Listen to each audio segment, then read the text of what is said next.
Grâce. Merci pour ta grâce, pour ta faveur en ce moment où nous sommes confinés dans les maisons.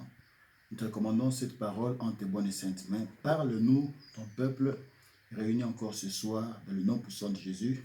Saint-Esprit, assiste-nous du début jusqu'à la fin de ce message. Ainsi nous t'avons prié. Amen. Je vous salue tous. Bonsoir, shalom, tous nos membres du GPA. En cette période où nous sommes en confinement, Dieu nous a permis, au travers de ces 21 jours, d'être toujours dans sa présence. Et ce soir, nous voulons partager un passage très important, une exhortation, afin de couvrir notre journée de mercredi d'aujourd'hui, pendant que nous étions en jeûne, depuis le matin jusqu'à 18h. Voilà pourquoi nous allons lire dans un passage dans Ésaïe chapitre 8, à compter du 11e verset jusqu'au 16e verset, nous lisons le Seigneur. « Ainsi m'a parlé l'Éternel, quand sa main me saisit, et qui m'avertit de ne pas marcher dans la voie de ce peuple. N'appelez pas conjuration tout ce que ce peuple appelle conjuration. Ne craignez pas ce qu'il craint et ne soyez pas effrayés. C'est l'Éternel des armées que vous devez sanctifier, celui que vous devez craindre et redouter, et il sera un sanctuaire, mais aussi une pierre d'achoppement, un rocher de scandale pour les deux maisons d'Israël, un filet et un piège pour les habitants de Jérusalem. Plusieurs trébucheront, ils tomberont et se briseront et seront enlacés et pris. Enveloppe cet oracle, cette révélation, parole du Seigneur. Voilà pourquoi mon exhortation ce soir, je l'intitule « N'appelez pas conjuration ce que ce peuple appelle conjuration » que nous situerons dans le verset 12e de ce chapitre 8e de Ésaïe. N'appelez pas conjuration ce que ce peuple appelle conjuration. En effet, quand nous lisons ce passage, il s'agit d'une histoire qui s'est déroulée au niveau d'Israël. Il s'agissait de deux royaumes, plus précisément du royaume de Juda, qui était dirigé par le roi Akaz, qui orientait ce royaume-là. Et puis, il s'est fait que le royaume de Juda était en pleine crise. Pourquoi? Parce qu'il y avait conjuration de deux autres royaumes. Le royaume d'Israël qui était dirigé par le fils de Remelia, qui s'appelait le roi, je vais voir ici rapidement dans le livre de Ésaïe chapitre 7, verset, voilà, le roi Pékash, voilà. Il s'appelait Pékash, celui qui dirigeait le royaume d'Israël. Et puis il y avait le royaume de Syrie qui devait aussi attaquer le royaume de Juda, qui avait pour roi, le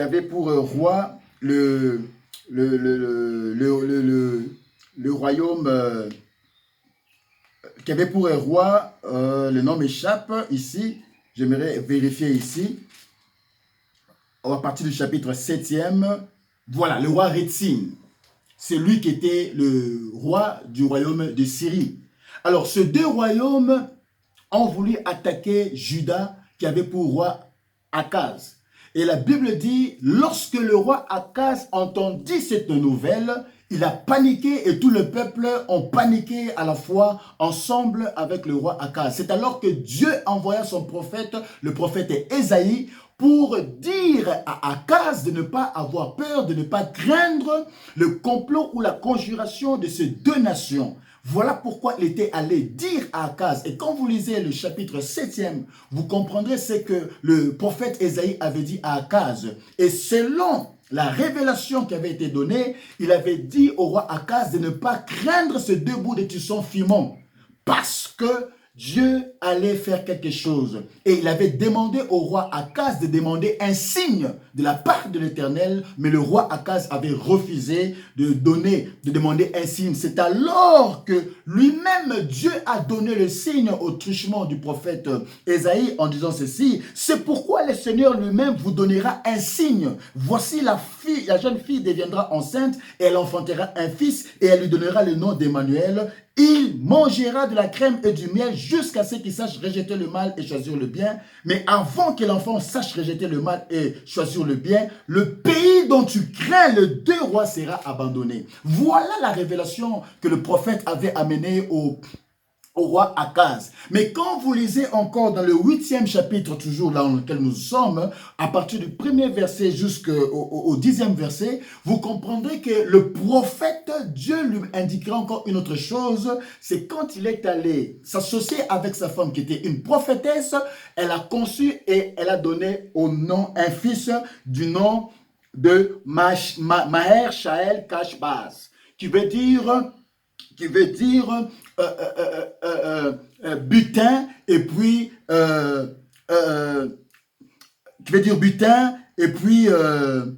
menace, quelque chose pareil. Donc il devait piller, voilà, qui veut dire piller et puis butin. C'est le nom de l'enfant que le prophète Ésaïe, Dieu lui a demandé de donner à cet enfant-là. Parce qu'il a dit qu'avant que l'enfant ne sache dire « mon père, ma mère », ces deux royaumes ne vont plus exister. Voilà pourquoi, ce soir, je m'adresse au peuple de Dieu, partout où vous me suivez, où nous sommes en prière. N'appelez pas conjuration ce que ce peuple appelle conjuration. Israël ou bien le royaume de Juda était dans une phase de conjuration, c'est-à-dire d'un complot de deux royaumes, le royaume d'Israël et puis le royaume de Syrie, qui se sont complotés pour envahir le royaume de Juda. Il y avait la panique totale. C'est effectivement ce que nous voulons voir encore ce soir et en matière d'actualité dans ce qui se passe au travers le monde par rapport à ce phénomène de pandémie que nous appelons le Covid-19 ou bien le coronavirus. Parce que beaucoup sont alertés et beaucoup sont en train de paniquer à cause de cette situation, à cause de cet événement. Le monde entier est en ébranlation, le monde entier est en train d'être branlé et les gens sont en train de paniquer à cause de ce Covid-19. Voilà pourquoi nous revenons dans notre passage dans lequel où nous avons lu quand le prophète Ésaïe a reçu le message en disant que Dieu m'a parlé quand sa main me saisit et qu'il m'avertit de ne pas marcher dans la voie de ce peuple. De ne pas marcher dans la voie de ce peuple. Quelle était la voie de ce peuple? C'est comme aujourd'hui, actuellement, partout où le monde est en train de paniquer à cause de ce Covid-19, parce que tout le monde craint et tout le monde parle du Covid-19. Voilà, ils appellent cela conjuration. Effectivement, dans le monde scientifique, actuellement, on a dit que peut-être que cette pandémie a été aussi créée par l'homme. Parce que c'est un complot par la part de certains scientifiques. Et certaines, selon les informations, on nous dit aussi qu'il y a certaines familles riches qui n'appartiennent ni dans un gouvernement, qui n'appartiennent ni dans un regroupement religieux, mais qui veulent essayer d'éliminer le nombre d'habitants sur la terre pour essayer de créer l'équilibre afin qu'ils soient toujours à la tête pour essayer de diriger le monde. Voilà pourquoi ils sont en train de préparer l'ordre mondial.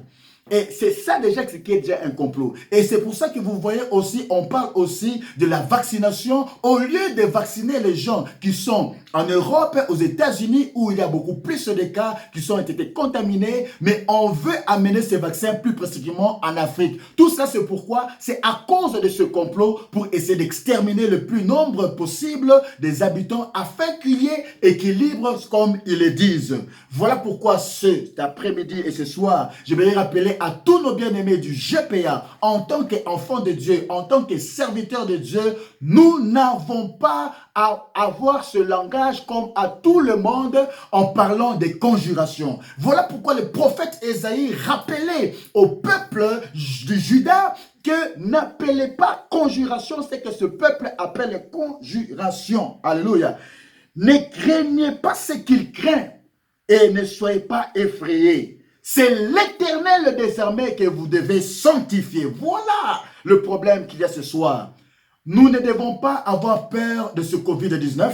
Nous ne devons pas avoir peur de cette pandémie, mais plutôt nous devons sanctifier le nom de l'Éternel. Parce que le Covid-19 n'est pas plus grand que Dieu. Le Covid-19 n'est pas plus puissant que Dieu. Mais Dieu nous a donné la force, le pouvoir, la puissance pour faire face à cette situation. Voilà pourquoi j'aimerais que chacun, de là où vous êtes, ne soyez pas paniqué, mais ayez l'espérance en Dieu. Voilà pourquoi on nous dit, ne craignez pas ce que ce peuple est en train de craindre. C'est l'Éternel que nous devons sanctifier. Pourquoi nous devons sanctifier l'Éternel? Parce que c'est lui l'Emmanuel. La Bible nous dit dans le livre de Colossiens, chapitre 2, Colossiens chapitre 2, Colossiens chapitre 2, à partir du verset 14 jusqu'au 15e, il a effacé l'acte dont les ordonnances nous condamnaient et qui subsistait contre nous, et il a détruit en le clouant à la croix. Il a dépouillé les dominations, les autorités et les a livrées publiquement en spectacle en triomphant d'elles par la croix. C'est pour dire que c'est Jésus seul qui est capable de se tenir, il a dépouillé. Et d'où vient ce mot coronavirus?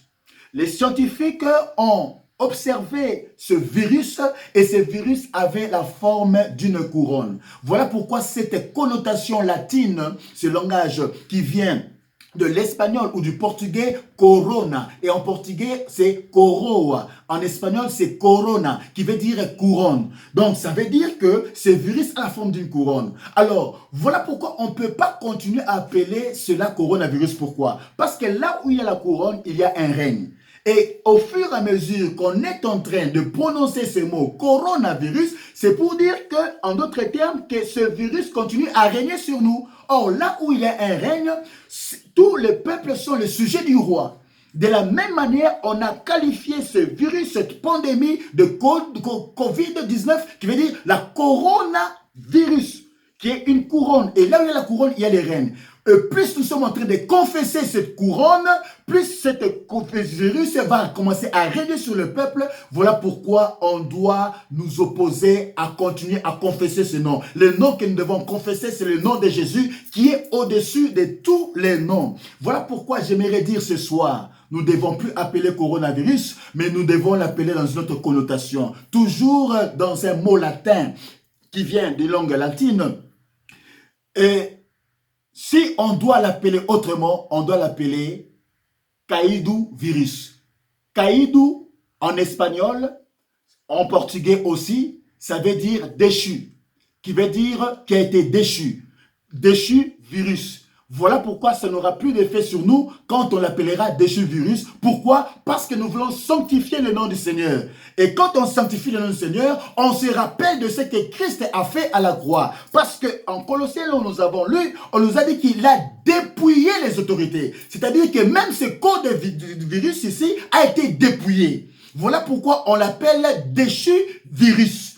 Caído virus. Il n'est plus la couronne. Voilà pourquoi la Bible dit, n'appelez pas conjuration, c'est que ce peuple appelle conjuration. Nous, on ne va plus le confesser de cette manière, on va l'appeler caïdo virus, le virus qui est déchu à cause de Jésus-Christ que nous voulons sanctifier. Alléluia.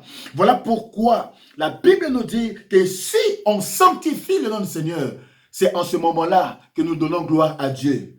Les gens, le monde est en train de craindre le Covid-19 que moi j'appelle caïdo virus, qui est déjà déchu, parce que le monde a peur de la mort plutôt physique. Or, la Bible me dit que Jésus disait aux disciples, craignez plutôt celui qui peut détruire et le corps et l'âme. Les gens ont peur de ce virus qui tue le corps, mais qui est incapable de tuer l'âme. Alors qu'on devait craindre Dieu qui est capable de tuer et le corps et l'âme. Voilà pourquoi nous voulons au GPA sanctifier le nom du Seigneur. Parce que c'est le Seigneur Jésus-Christ Nazareth qui est capable de tuer et le corps et l'âme. Mais le monde veut célébrer le caïdo virus plus que Dieu. Voilà pourquoi le Premier ministre italien a reconnu, malgré tous les efforts qu'ils ont faits, ils étaient incapables de stopper ce caïdo virus, mais ils ont tourné leur regard maintenant au Seigneur, parce qu'ils ont compris que c'est seul Jésus-Christ qui est en mesure de mettre fin à cette pandémie. Alléluia. Voilà pourquoi la Bible nous dit, si nous sanctifions le nom du Seigneur, c'est alors que le Seigneur sera notre sanctuaire. Or, c'est quoi le sanctuaire? Le sanctuaire, c'est le lieu très saint qui se trouve dans le temple. Et dans l'ancienne alliance, ça se trouvait dans la tente d'assignation. C'était le dernier carré de la présence de Dieu où il y avait sa sainte présence. Voilà pourquoi quand on sanctifiera le nom de Jésus, Jésus sera notre sanctuaire. C'est le lieu où on peut se réfugier. Parce que la Bible nous dit dans le livre de Psaume 91, à partir du verset 1er, la Bible dit, c'est lui lisons ça plus particulièrement et rapidement. La Bible nous dit tout justement dans le verset, chapitre 91, verset 1, « Celui qui demeure sous l'abri du Très-Haut repose à l'ombre du Tout-Puissant. » Or, être à l'abri, qui demeure à l'abri du Très-Haut, ça veut simplement dire que fais de l'Éternel ton sanctuaire. Alors, si nous demeurons dans le sanctuaire, nous sommes couverts, nous sommes gardés et nous sommes protégés. Alléluia. Et j'aimerais terminer pour te dire ce soir que nous devons sanctifier le nom du Seigneur. Car Dieu est un scandale pour ceux qui ne croiront pas à lui. Mais il sera pour ceux qui craignent en lui qui est capable de protéger. Voilà pourquoi nous, en tant que membres du GPA, on ne doit pas craindre, on ne doit pas paniquer, mais on doit avoir confiance en Dieu et sanctifier le nom du Seigneur. Pourquoi? Parce qu'il y a une promesse pour tous ceux qui craignent Dieu, qui nous a été réservée. Voilà pourquoi la Bible nous dit dans le livre de Ésaïe, chapitre 54, plus précisément, à compter du 14e verset, la Bible nous dit ceci: « Tu seras affermi par la justice, banni l'inquiétude, car tu n'as rien à craindre, et la frayeur, car elle n'approchera pas de toi. » Si ce sont les hommes qui ont concocté cela, ce virus, pour que ça soit une pandémie et que ça puisse éliminer le plus grand nombre de personnes sur la terre, c'est que c'est un complot. Alors, comme c'est un complot, alors Dieu nous donne l'assurance que nous, en tant qu'enfants de Dieu, en tant que ses serviteurs, il dit, si l'on forme de complot, cela ne viendra pas de moi. Quiconque se liguera contre toi tombera sous ton pouvoir. Voici, j'ai créé l'ouvrier qui souffle le charbon au feu et qui fabrique une arme par son travail. Si ce sont les hommes qui ont fabriqué cela, c'est-à-dire qu'ils ont donné une nouvelle connotation de ce virus pour que ça devienne maintenant viral et que ça devienne maintenant une arme biologique ou chimique pour détruire afin de réduire le nombre de populations sur la planète Terre. Et Dieu dit ici, car ces scientifiques qui ont fait cela, ce sont aussi des gens que Dieu a créés. Et Dieu dit ici que si l'on forme de complot, cela ne viendra pas de moi. Quiconque se liguera contre vous tombera sous votre pouvoir. Il a créé l'ouvrier. C'est-à-dire qu'il a créé aussi le scientifique qui souffle le charbon au feu et qui fabrique une arme. C'est-à-dire maintenant une arme biologique, une arme chimique. Mais Dieu dit, s'ils ont fabriqué cela, Dieu aussi créera aussi le destructeur de cette arme. Alléluia. Voilà pourquoi je ne peux pas confesser cette pandémie. Je vais la confesser autrement pour dire, comme nous l'avions dit, que c'est caïdou virus, le virus déchu, à cause de Jésus-Christ de Nazareth, parce qu'il a la capacité de détruire ce virus.